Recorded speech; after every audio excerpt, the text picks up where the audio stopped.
कहानी भगवान के भोले भाले भक्त की। प्रभु जानते थे कि यह मेरा निर्मल भक्त है, छल कपट नहीं जानता, अब तो प्रकट होना ही पड़ेगा। भक्त धन्ना जी का जन्म मुंबई के पास धुआन गांव में एक जाट घराने में हुआ था। आपके माता पिता ऋषि और पशुपालन करके अपना जीवन यापन करते थे। वह बहुत निर्धन थे। जैसे ही धन्ना बड़ा हुआ उसे भी पशु चराने का काम में लगा दिया गया। वह प्रतिदिन पशु चराने जाया करता था। गांव के बाहर ही कच्चे तालाब के किनारे एक ठाकुर द्वार था, जिसमें बहुत सारी ठाकुरों की मूर्तियां रखी हुई थी। लोग प्रतिदिन वहां आकर माथा टेकते व भेंट अर्पण करते। धन्ना पंडित को ठाकुरों की पूजा करते, स्नान करवाते व घंटियां गड़काते रोज देखता। अल्प बुद्धि का होने के कारण वह समझ न पाता। एक दिन उसके मन में आया कि देखते हैं कि क्या है। उसने एक दिन पंडित से पूछ ही लिया कि आप मूर्तियों के आगे बैठकर आप क्या करते हो। पंडित ने कहा, ठाकुर की सेवा करते हैं, जिनसे कि मनोकामनाएं पूर्ण होती है। धन्य ने कहा, यह ठाकुर मुझे भी दे दो। उससे छुटकारा पाने के लिए पंडित ने अपने कपड़े में पत्थर लपेट कर दे दिया। घर जाकर धन्य ने पत्थर को ठाकुर समझकर स्नान कराए और भोग लगाने के लिए कहने लगा। उसने ठाकुर के आगे बहुत मिन्नतें की। धन्य ने कसम खाई कि यदि ठाकुर जी आप नहीं खाएंगे तो मैं भी भूखा ही रहूंगा। उसका यह प्रण देखकर प्रभु प्रकट हुए तथा रोटी खाई व लस्सी पी। इस प्रकार धन्य ने अपने भोलेपन में पूजा करने और साफ मन में पत्थर में भी भगवान को पा लिया। जब धन्य को लगन लगी, उस समय उसके माता पिता बूढ़े हो चुके थे और अकेला नवयुवक था। उसे ख्याल आया कि ठाकुर को पूजा से खुश करके यदि सब कुछ हासिल किया जा सकता है तो उसके अवश्य ही यह करना होगा, जिससे घर की गरीबी चली जाए तथा सुख आए। ऐसा सोचकर ही वह पंडित के पास गया। पंडित ने पहले ठाकुर देने से मना कर दिया कि वह ठाकुर की पूजा अकेले नहीं कर पाएगा।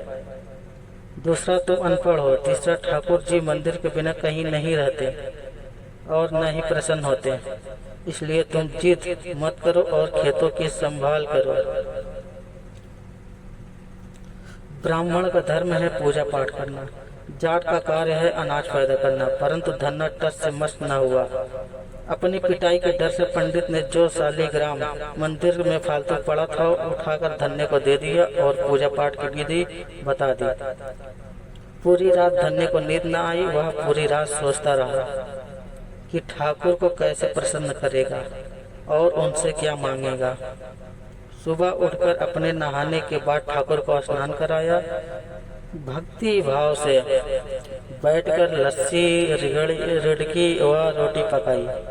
उसने प्रार्थना की कि हे प्रभु, भोग लगाओ, मुझे गरीब के पास रोटी लस्सी और मक्खन ही है और कुछ नहीं। जब और चीजें दोगे तब आपके आगे रख दूंगा। वह बैठा ठाकुर जी को देखता रहा। पत्थर भोजन कैसे करे। पंडित तो भोग का बहाना लगाकर सारी सामग्री घर ले जाता था, पर भले बालक को इस बात का कहाँ ज्ञान था। वह व्याकुल होकर कहने लगा कि क्या आप जाट का प्रसाद नहीं खाते? दादा तो इतनी देर नहीं लगाते थे। यदि आज अपना प्रसाद न खाया तो मैं मर जाऊंगा, लेकिन आपके बगैर नहीं खाऊंगा। प्रभु जानते थे कि यह मेरा निर्मल भक्त है, छल कपट नहीं जानता, अब तो प्रकट होना ही पड़ेगा।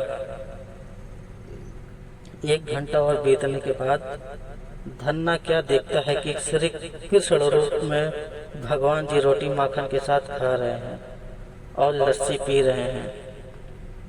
भोजन खाकर प्रभु बोले, धन्य, जो इच्छा है मांग लो, मैं तुम पर प्रसन्न हूँ। धन्य ने हाथ जोड़कर विनती की,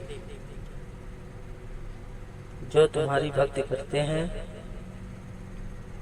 तो उनके कार्य संवार देता है। मुझे गेहूं, दाल व घी दीजिए, मैं खुश हो जाऊंगा। यदि जूता, कपड़े, 7 प्रकार के अनाज, गाय या भैंस सवारी करने के लिए घोड़ी तथा घर की देखभाल करने के लिए सुंदर नारी मुझे दे। धन्य के यह वचन सुनकर प्रभु हंस पड़े और बोले, यह सब वस्तुएं तुम्हें मिल जाएगी। प्रभु बोले, अन्य कुछ? प्रभु, मैं जब भी आपको याद करूं आप दर्शन दीजिए, यदि कोई जरूरत हुई तो बताऊंगा।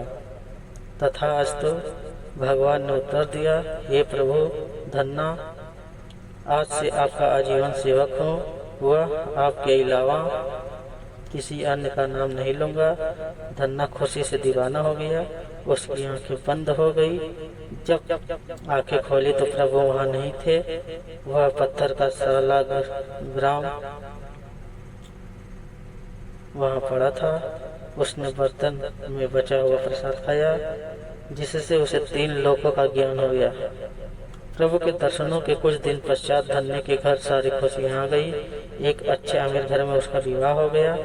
उसकी बिना कोई भूमि पर कोई फसल लहरा गई। उसने जो जो प्रभु से मांगा था उसे सब मिल गया।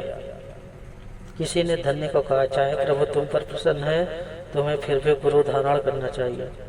उसने स्वामी रामानंद जी का नाम बताया। एक दिन अचानक ही रामानंद जी उधर से निकले। भक्त धन्य ने दिल से उनकी खूब सेवा की तथा दीक्षा की मांग की। रामानंद जी ने उनकी विनती स्वीकार कर ली और दीक्षा देकर धन्य को अपना शिष्य बना लिया। धन्ना भगवान के नाम का स्मरण करने लगा।